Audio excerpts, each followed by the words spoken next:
السلام علیکم ورحمۃ اللہ وبرکاتہ۔ آج کی ویڈیو میں آپ لوگوں کو کتاب اللہ کے 20 اقسام میں سے 2 اقسام حقیقت اور مجاز کی تعریف، ان کا حکم اور مثال اور حقیقت کے اقسام بیان کر رہا ہوں۔ پچھلی ویڈیو میں نے خاص، عام، مشترک اور مؤول کی تعریفات کیے تھے، اور وہ لفظ کے وضع کے اعتبار سے تقسیم تھا، یہ لفظ کے استعمال کے اعتبار سے تقسیم ہے، اور یہ 4 اقسام ہیں استعمال کے اعتبار سے۔ ایک حقیقت ہے، ایک مجاز ہے، ایک صریح ہے اور ایک کنایہ ہے۔ تو لفظ کی دوسری تقسیم حقیقت و مجاز کا بیان۔ فصل فی الحقیقت والمجاز کل لفظ وضعہ واضع اللغت بإزاء شیء فہو حقیقت لہ ولو استعمل فی غیرہ یکون مجازا لا حقیقتا۔ یہاں دونوں حقیقت کی تعریف بھی ہو چکی ہے اور مجاز کی تعریف بھی ہو چکی ہے۔ حقیقت کی تعریف یہاں سے ہے، کل لفظ وضعہ واضع اللغت بإزاء شیء فہو حقیقت لہ، یہاں تک حقیقت کی تعریف ہے، اور یہاں سے مجاز کی تعریف شروع ہو رہی ہے، وَلَوِ اسْتُعْمِلَ فِي غَيْرِهِ يَكُونُ مَجَازًا، یہاں یہ مجاز کی تعریف ہے۔ فصل فی الحقیقت والمجاز، یہ فصل ہے حقیقت اور مجاز کے بیان کے بارے میں۔ کل لفظ، ہر وہ لفظ، وضعہ، جس کو وضع کیا ہو، واضع اللغت، واضع اللغت نے وضع کیا ہو، بإزاء شیء، ایک شے کے مقابلہ میں، یعنی ہر وہ لفظ جس کو واضع اللغت نے کسی شے کے مقابلہ میں وضع کیا ہو، فہو حقیقت لہ، تو وہ اس لفظ کے لیے حقیقت ہوگا۔ وَلَوِ اسْتُعْمِلَ، اور اگر وہ استعمال ہو جائے، مطلب کیا؟ مطلب ہے کہ اگر وہ لفظ استعمال ہو جائے فی غیرہ، اپنے معنی کے بغیر، یعنی اپنے معنی کے سوا کسی دوسری شے میں استعمال ہو جائے، یکون مجازن، تو یہ مجاز ہوگا، لا حقیقتاً، حقیقت نہیں ہوگا۔ تو اصطلاحی تعریف کس طرح ہوگی؟ میں نے آج اصطلاحی تعریف ایک دوسری جگہ پہ اردو میں لکھی ہے، وہاں بھی آپ دیکھ لیں تو آپ کو سمجھ میں اچھی طرح آ جائے گی۔ حقیقت و مجاز کی اصطلاحی تعریف۔ مصنف علیہ رحمت نے حقیقت اور مجاز کی تعریف اصطلاحی بیان کرتے ہوئے فرمایا ہے کہ ہر وہ لفظ جس کو واضع اللغت نے کسی معین شے کے مقابلہ میں وضع کیا ہو، تو وہ لفظ اس شے کے لیے حقیقت ہوگا، اور اگر وہ لفظ غیر موضوع لہ میں استعمال کیا گیا ہو تو وہ لفظ مجاز ہوگا، حقیقت نہ ہوگا۔ یہاں ایک لفظ وضع کا استعمال ہو چکا ہے، تو فوائد و قیود میں دیکھیں، حقیقت کی تعریف میں چونکہ وضع کا لفظ مذکور ہے، اس لیے وضع کے معنی اور اس کے اقسام کا بیان کرنا بھی ضروری ہے۔ وضع کی تعریف کیا ہے؟ چنانچہ عرض ہے کہ وضع کہتے ہیں لفظ کو کسی معنی کے لیے اس طرح معین کرنا کہ وہ لفظ اس معنی پر دلالت کرنے میں قرینہ کا محتاج نہ ہو، یہ وضع کی تعریف ہے۔ آپ سے کہیں بھی پوچھا جا سکتا ہے کہ وضع کی تعریف، وضع کے اقسام کتنے ہیں؟ وضع کے تقریباً 4 اقسام ہیں، جس کو وضع لغوی کہا جاتا ہے، وضع شرعی بھی کہا جاتا ہے، وضع عرفی خاص بھی کہا جاتا ہے، وضع عرفی عام بھی کہا جاتا ہے۔ یہاں تک ہو گئی حقیقت اور مجاز کی تعریف۔ آگے جاتے ہیں مثال اور حکم کی طرف۔ یہاں مثال بھی ہے اور حکم بھی ہے، دونوں۔ سب سے پہلی عبارت میں سنا رہا ہوں، جمع بین الحقیقت والمجاز جائز نہیں۔ مثال کیا ہے؟ ثم الحقیقت مع المجاز لا یجتمعان ارادۃ من لفظ واحد فی حالۃ واحدہ، ولہذا قلنا لما ارید ما يدخل في الساع بقوله علیہ السلام لا تبيع الدرهم بالدرهمين ولا الساع بالساعين، سقط اعتبار نفس الساع حتى جاز بيع الواحد منه بالاثنين ولما أريد الوقاع من آية الملامسة سقط اعتبار إرادة المس باليد۔ یہاں حکم کیا ہے، حکم کا خلاصہ میں یہ بیان کر رہا ہوں آپ لوگوں کو کہ حقیقت اور مجاز کا حکم یہ ہے کہ اگر مجاز لیا جائے، لفظ سے معنی مجازی مراد لیا جائے تو اس وقت حقیقت کو چھوڑ دیا جائے گا اور اس پر عمل نہیں ہوگا۔ لیکن اگر حقیقت مراد لیا جائے پھر اس کا مجازی معنی چھوڑ دیا جائے گا اور مجاز مراد نہیں ہوگا۔ مطلب یہ ہے کہ ایک وقت میں ایک معنی مراد ہو سکتا ہے، دونوں مراد نہیں ہو سکتے، یہ اس کا حکم ہے۔ اچھا، اس کے بعد آ جائے مثال کی طرف، مثال تک پہنچتے ہیں۔ پہلے یہ معنی میں بیان کر رہا ہوں، پھر مثال کی تعریف بیان کرتے ہیں۔ ثم الحقیقت مع المجاز لا يجتمعان ارادتا من لفظ واحد فی حالت واحدہ۔ پھر ایک حالت میں ایک لفظ سے حقیقت اور مجاز دونوں اجتماعی طور پر مراد نہیں لیا جا سکتا۔ دوبارہ سنیں، پھر ایک وقت میں ایک لفظ سے حقیقت اور مجاز دونوں اجتماعی طور پر مراد نہیں ہو سکتے۔ مطلب یہ ہے کہ حقیقت اور مجاز ایک وقت میں مراد نہیں ہو سکتے، اکیلے اکیلے مراد ہو سکتے ہیں۔ وَلِهَذَا قُلْنَا، یہاں سے مثال شروع ہوتا ہے۔ مثال کیا ہے؟ مثال یہ ہے کہ ہمارے حضور صلی اللہ علیہ وسلم کی حدیث مبارک ہے، لا تبیع الدرہم بالدرہمین ولا الساع بالساعین، کہ تم ایک درہم کو دو درہموں کے مقابلے میں نہ بیچو اور نہ ایک ساع دو ساع کے مقابلے میں بیچ ڈالو، کیونکہ اس میں سود آتا ہے۔ وجہ کیا ہے؟ اس میں سود آتا ہے۔ تو یہاں ساع کو ساعین کے مقابلے میں بیچنا ناجائز ہے۔ ابھی ساع کس سے کہتے ہیں؟ ساع کہتے ہیں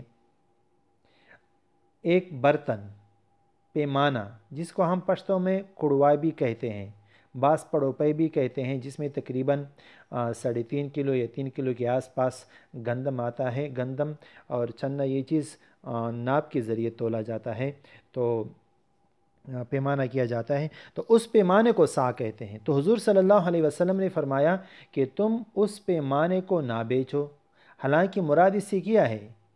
اس کا وہ پیمانہ جو مراد لیا جائے یہ اس کا حقیقی معنی ہے، لیکن اس کا مجازی معنی کیا ہے؟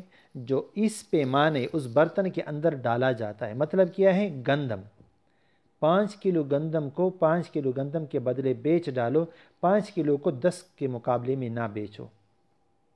سمجھ آ گئی بات؟ مراد یہ ہے، اور یہ معنی اس کا مجازی ہے۔ کیوں؟ اس لیے کہ آج کل لوگ جب یہاں حقیقت کا ذکر ہوا، مراد ہم اس سے مجاز لیتے ہیں، حقیقت مراد نہیں لیتے۔ تو یہاں جب حقیقت مراد نہیں لیتے تو ایک برتن کو دو برتن کے مقابلے میں بیچ ڈالنا، اس میں سود نہیں آئے گا اور یہ ٹھیک ہوگا، یہ جائز ہوگا۔ سمجھ آ گئی بات؟ وَلِهَذَا قُلْنَا، ابھی مثال کو دیکھو، اسی وجہ سے ہم نے کہا لما اریدہ، کہ جب ارادہ کیا گیا ما يدخل فی ساع، وہ چیز جو ساع کے اندر داخل ہو، یعنی ساع کے اندر ہو۔ کیوں؟ بقولہ علیہ السلام، کیونکہ ہمارے حضور صلی اللہ علیہ وسلم کا قول تو ہے لا تبیع الدرہم، کہ نہ بیچو ایک درہم کو بالدرہمین، 2 درہم کے مقابلے میں، ولا الساع بالساعین، اور ایک ساع کو 2 ساع کے مقابلے میں نہ بیچو۔ سقط اعتبار نفس ساع، تو نفس ساع کا اعتبار ساکت ہو گیا۔ مطلب کیا؟ مطلب یہ ہے کہ جو حقیقی معنی ہے وہ ساکت ہو گیا۔ حقیقی معنی کیا ہے؟ ساع سے ساع مراد لینا، وہ برتن مراد لینا، برتن بیچ سکتے ہو۔ حتی جاز بیع الواحد، یہاں تک کہ جائز ہے ایک ساع کا بیچنا، منہ بالاثنین، 2 کے مقابلے میں۔ ولما ارید الوقاع من آیت الملامسہ، یہ دوسری مثال دیتا ہے کہ جب مجاز مراد لیا جائے تو حقیقت مراد نہیں لیا جائے گا، اور اگر حقیقت مراد لیا جائے تو مجاز مراد نہیں لیا جائے گا۔ مثال کیا ہے؟ مثال یہ ہے کہ آیت میں آتا ہے، اللہ تعالیٰ فرماتے ہیں اعوذ باللہ من الشیطان الرجیم او لامستم النساء فلم تجدوا ماء فتیمموا صعیدا طیبا۔ اللہ تعالیٰ فرماتا ہے کہ اگر تم لوگوں نے اپنے بیویوں کے ساتھ، اپنی بیوی کے ساتھ جماع کیا تو اس کے بعد آپ نے تیمم کرنا، پانی نہیں ملتا تو آپ تیمم کرو گے۔ یہاں لمس سے مراد حقیقی معنی تو یہ مراد ہے کہ آیت ہاتھ ٹچ کرے کسی چیز پر، لیکن اس سے اگر ہم مجازی معنی مراد لیں تو مجازی معنی اس سے مراد ہے مجامعت، اپنی بیوی کے ساتھ وطئ کرنا۔ تو یہاں ہم مجازی معنی مراد لیتے ہیں لامستم سے، کیونکہ بعد میں تیمم کا حکم ہے۔ اور اگر ہم یہاں حقیقی معنی مراد لے لیں تو لمس سے مراد ہوگا کہ اگر آپ نے اپنی بیوی کو ٹچ کیا تو آپ پر غسل واجب ہے؟ نہیں، غسل واجب نہیں ہے۔ امام شافعی رحمۃ اللہ علیہ فرماتے ہیں کہ پھر آپ پر وضو دوبارہ کرنا ہوگا، آپ کا وضو ٹوٹ گیا۔ ہم کہتے ہیں کہ نہیں، یہاں آپ پر وضو نہیں آتا۔ لامستم سے کیا مراد ہے؟ لامستم سے مراد ہے کہ آپ جماع کریں بیوی کے ساتھ۔ ولما، ابھی مثال کو دیکھو کہ ہم یہاں لمس سے کیا مراد لیتے ہیں؟ اجماع۔ ولما ارید الوقاع، اور جب ارادہ کیا گیا الوقاع، وقاع کا مراد ہے جماع۔ من آیت الملامسہ، آیت ملامسہ میں سے کیا مراد لیا گیا؟ جماع۔ سقط اعتبار ارادت المس، تو ہاتھ لگانے کا اعتبار ساکت ہو گیا۔ ید کا معنی ہو ہاتھ، ہاتھ کے ساتھ مس کرنے کا جو اعتبار ہے یہ ساکت ہو گیا کہ ہاتھ لگانے سے وضو ٹوٹ جاتا ہے۔ وضو نہیں ٹوٹتا کیونکہ ہم نے لامستم سے کیا مراد لیا ہے؟ جماع مراد لیا ہے۔ یہاں تک ہو گیا حکم اور ایک مثال حقیقت کی۔ اس یہاں سے ہم شروع کرتے ہیں حقیقت کی اقسام، حقیقت کی قسمیں۔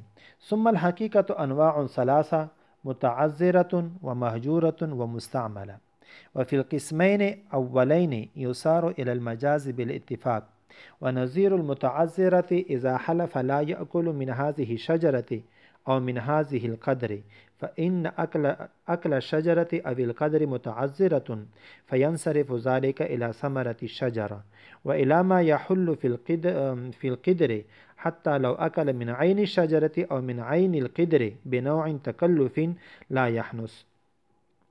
وعلى هذا قلنا إذا حلف لا يشرب من هذه البير ينصرف ذلك إلى الاختراف حتى لو فرضنا أنه لو قرع بنوع تكلف لا يحنث بالاتفاق. مصنف علیہ رحمت فرماتے ہیں کہ حقیقت کی تین اقسام ہیں۔ ایک کو کہتے ہیں متعذرہ، دوسرے کو کہتے ہیں مہجورہ، اور تیسرے کو کہتے ہیں مستعملہ۔ یہ تین اقسام حقیقت کی بہت مشہور ہے۔ ثم الحقیقت انواع ثلاثہ، پھر حقیقت کی تین اقسام ہیں، ایک متعذرہ و مہجورہ و مستعملہ۔ وفی القسمین، یہاں مصنف علیہ رحمت شروع ہوتے ہیں ان کے حکم پر اور مثال پھر دے رہے ہیں، لیکن متعذرہ، مہجورہ، مستعملہ اس کی تعریفات کیا ہیں؟ تو تھوڑا آئیے تعریفات کی طرف، پھر یہ جو حکم ہے وہ پڑھتے ہیں۔ تعریفات یہ ہیں: حقیقت متعذرہ وہ حقیقت کہلاتی ہے جس کی طرف بغیر مشقت کے رسائی ممکن نہ ہو، جیسے عین، درخت کا کانا۔ مثال کے طور پر ایک آدمی نے کہا کہ میں قسم کھایا کہ میں اس درخت سے نہیں کھاؤں گا۔ ابھی درخت کا تنہ، شاخیں، یہ تو کوئی نہیں کھاتا نا، یہ تو متعذر ہے۔ مطلب یہ ہے کہ عذر ہے، معذور ہے، یہ شخص نہیں کھا سکتا۔ کوئی کھا سکتا ہے تنہ؟ اور حقیقت مہجور کسے کہتے ہیں؟ وہ حقیقت کہلاتی ہے جس پر عمل کرنے کو عام لوگوں نے ترک کر دیا ہو، اگرچہ اس کی طرف رسائی آسان ہو، جیسے وضع قدم۔ اس مثال ابھی سمجھو۔ حقیقت مہجورہ کا معنی ہوتا ہے ترک کر دینا، لوگوں نے وہ استعمال چھوڑ دیا ہو۔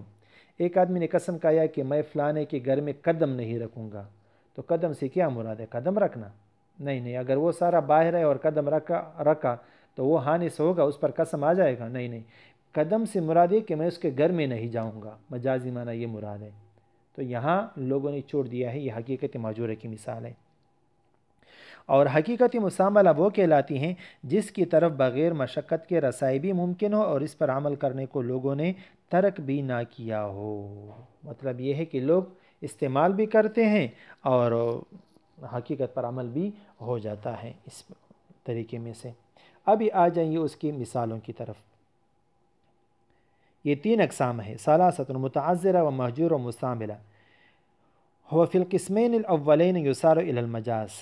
مصنف علیہ رحمت کہتے ہیں کہ حقیقت متعذرہ میں اور حقیقت مہجورہ میں ہم ضرور، مطلب یہ ہے کہ مجبور ہیں کہ ہم مجاز پر عمل کریں گے۔ کیوں؟ اس لیے کہ وہاں ہم اس پر عمل کر نہیں سکتے حقیقت پر۔ اس کی مثال میں خلاصہ بیان کرتا ہوں، پھر مثال پڑھتا ہوں۔ ایک آدمی نے قسم کھائی، وہی مثال ہے کہ میں اس درخت سے نہیں کھاؤں گا یا اس ہانڈی سے نہیں کھاؤں گا۔ تو ابھی مطلب اس کا حقیقی معنی تو یہ مراد ہے کہ آدمی جا کر اس درخت کے تنے پر چک لگائیں یا ہانڈی کے پاس جا کر اس ہانڈی پر چک لگائیں اور اس سے کھائیں۔ لیکن کوئی ہانڈی کھاتا ہے؟ نہیں۔ کھا سکتا ہے؟ نہیں کھا سکتا۔ کوئی درخت کھا سکتا ہے؟ نہیں کھا سکتا۔ درخت سے مراد یہ ہے کہ میں اس کا پھل نہیں کھاؤں گا۔ ہانڈی سے مراد یہ ہے کہ جو ہانڈی میں پکی ہوئی چیز ہے میں وہ نہیں کھاؤں گا۔ تو یہاں یہ مجازی معنی مراد ہوگا، حقیقت میں مراد نہیں ہوگا، لہٰذا ہم کس کی طرف جائیں گے؟ درخت کے پھل کی طرف اور ہانڈی کے اس چیز کی طرف جو اس میں پکایا گیا ہو۔ ابھی دیکھیں اس میں معنی کو دیکھیں، ترجمہ کو۔ وفی القسمین الاولین، اور پہلے 2 قسموں میں یسار الی المجاز بالاتفاق، اتفاقی طور پر، یعنی تمام علماء کا اتفاق ہے کہ ہم مجاز کی طرف جائیں گے۔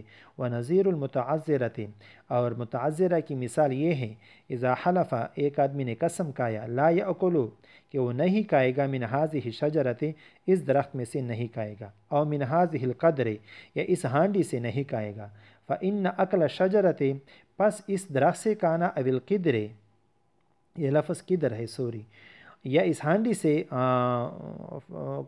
اگر اس نے درخت سے کھایا یا ہانڈی سے کھایا، متعذرۃ، یہ کیا ہے؟ یہ متعذر ہے، اس کو انسان نہیں کھا سکتا۔ فینصرف ذالک، تو یہ راجع ہوگا الی ثمرۃ الشجرۃ، درخت کے پھل کی طرف، ثمرہ پھل کو کہتے ہیں، والی ما یحل فی القدر، اور اس کی طرف جو ہانڈی میں پڑی ہوئی ہے، حتی لو اکل، یہاں تک کہ اگر اس نے کھا لیا، من عین الشجرۃ، عین درخت میں سے اس کے تنہ کھا لیا، اور من عین القدر، یا وہ ہانڈی کھا لی جو جس کا ہے یا پیتل کا ہے، اس میں سے کھا لیا، بنوع تکلف، تکلف کے ساتھ، لا یحنس، تو وہ آدمی پھر بھی حانس نہیں ہوگا، اس پر قسم نہیں آئے گا۔ وعلی ھذا قلنا، یہ دوسرا مثال ہے۔ دوسرا مثال یہ ہے کہ ایک آدمی نے قسم کھایا کہ میں اس کنویں سے نہیں پیوں گا، پانی نہیں پیوں گا۔ ابھی وہ آدمی چلا گیا اور اس کنویں پر منہ لگا کر پانی پیا، تو وہ آدمی پر قسم کا کفارہ آئے گا یا نہیں؟ علماء کہتے ہیں نہیں آئے گا۔ کیوں؟ کیونکہ یہاں لوگوں نے پانی پینا چھوڑ دیا ہے اسی طرح۔ کیوں؟ کیونکہ لوگ یا گلاس کے ساتھ پانی پیتے ہیں، کنویں پر میں منہ ڈبونا اور پانی پینا یہ بہت تکلیف کی بات ہوتی ہے، یا اس طرح چلو کے ساتھ پیتا ہے، تو اگر اس نے چلو کے ساتھ پی لیا، گلاس میں پی لیا، پھر وہ حانس ہوگا، ویسے وہ حانس نہیں ہوگا۔ لہٰذا اس کی مثال کو دیکھو ابھی۔ وعلی ھذا قلنا، اور اسی وجہ سے ہم نے کہا، اذا حلف لا یشرب من ھذہ البیر، کہ اگر کسی نے قسم کھا لیا کہ وہ اس کنویں سے نہیں پیے گا، شرب کا معنی ہوتا ہے پینا، بیر کا معنی ہوتا ہے کنواں، ینصرف ذالک الی الاختراف، تو وہ راجع ہوگا الی الاختراف، ایک چلو کی طرف۔ اختراف کا معنی ہوتا ہے چلو بھر کے پینا۔ حتی لو فرضنا، یہاں تک کہ اگر ہم فرض کر لیں، انہ لو کرع بنوع، کہ اگر اس نے منہ ڈبو کر پی لیا، ایک بنوع تکلف، تکلف کے ساتھ، تکلیف تو ہوتی ہے نا، لا یحنس، تو وہ حانس نہیں ہوگا، قسم کا کفارہ اس پر نہیں آئے گا، بالاتفاق، اتفاقی طور پر۔ مطلب یہ کہ اس مسئلے پر سب کا اتفاق ہے۔ یہاں تک ہو گیا ہمارے حقیقت کی اقسام، مثالیں، اور جو تعریفات تھی میں نے اردو میں بھی آج آپ کو سنا دیے۔ تو دوستو یہاں تک آج کافی ہے۔ آپ کے دیکھنے کا شکریہ، جزاکم اللہ۔